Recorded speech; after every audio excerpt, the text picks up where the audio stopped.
Hey everyone, I'm going to be doing the garlic for you today. I know it might be too little too late, but it seems to be one of the most asked about questions is the garlic concerning if you got this too dark.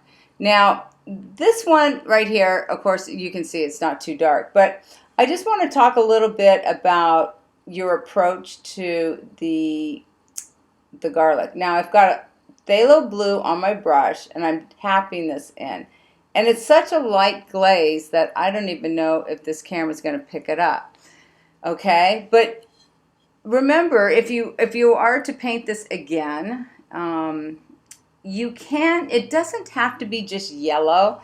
You can use all kinds of colors because with the, now I'm putting a little bit of the onion color on there because the garlic being white, being white, will pick up a lot of color.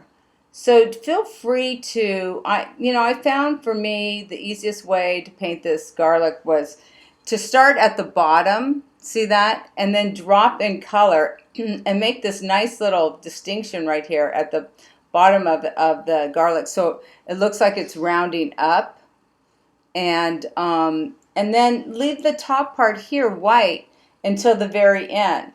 Now, here's another example.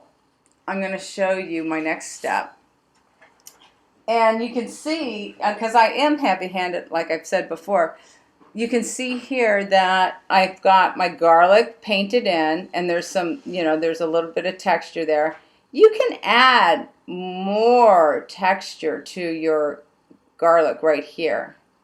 You can add some lines, movements, and so on and so forth, okay? And again, if you refer back to the other video of me scrubbing, that's something, it's kind of nice to know that you can scrub, because you won't go in with hesitation. You're going to go in with, with a little bit of a conviction on your brush stroke. Do you see? I just dropped in a phthalo blue. I'm going to bring this in really close so you can see. Phthalo blue. Now look at how dark that blue is, but you just let it sit at the bottom right there, and don't get all freaked out about how dark it is. Just let it be, and drop your drop your pigment in and just let it float. Okay, now there's that. And guess what? If it does get too dark, you always have the darker values that support these lighter midtones, okay?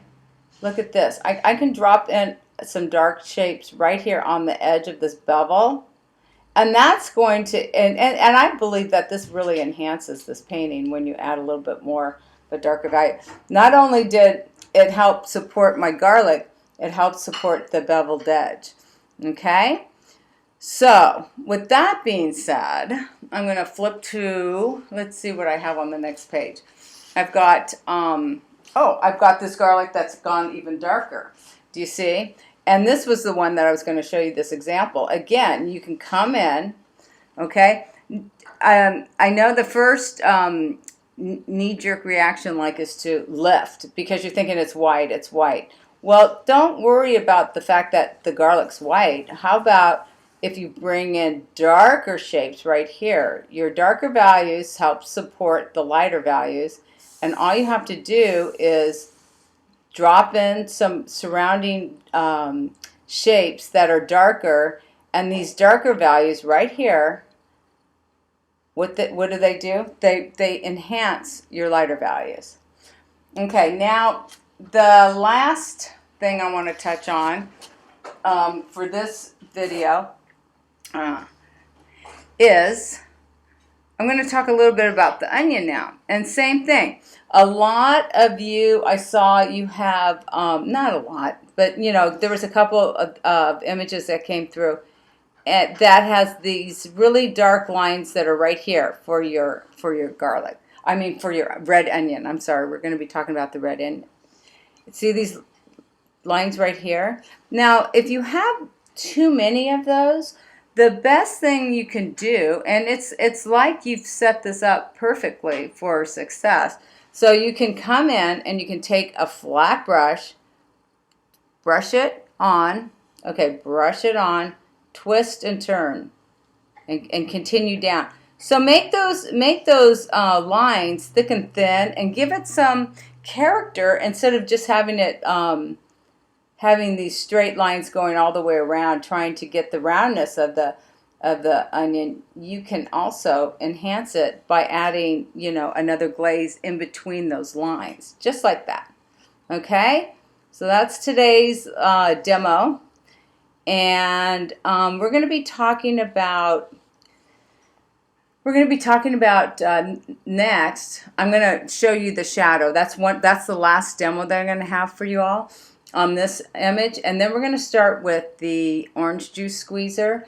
And what I'm going to do, my last but not least, is going to be the shadow right here, and that's going to be a separate video. Remember, even though you feel that your piece is finished, you can always go in and we can talk about detailing and glazing over a few areas, just to give it a little bit more of movement. Like, watch right here. I can glaze in a little bit of blue. I do a lost and found line, stop and start. You can go back in, and you think you've got it so dark, but guess again, not dark enough. You can actually glaze in a few more shapes, like along these edges right here, and that really helps find the movement in the glass, because you want to see 3 to 4 to 5 values in this area for sure. Okay, so now that's it for sure, and then next time I put a video on, it's going to be about the shadow. Okay, you guys are doing really well.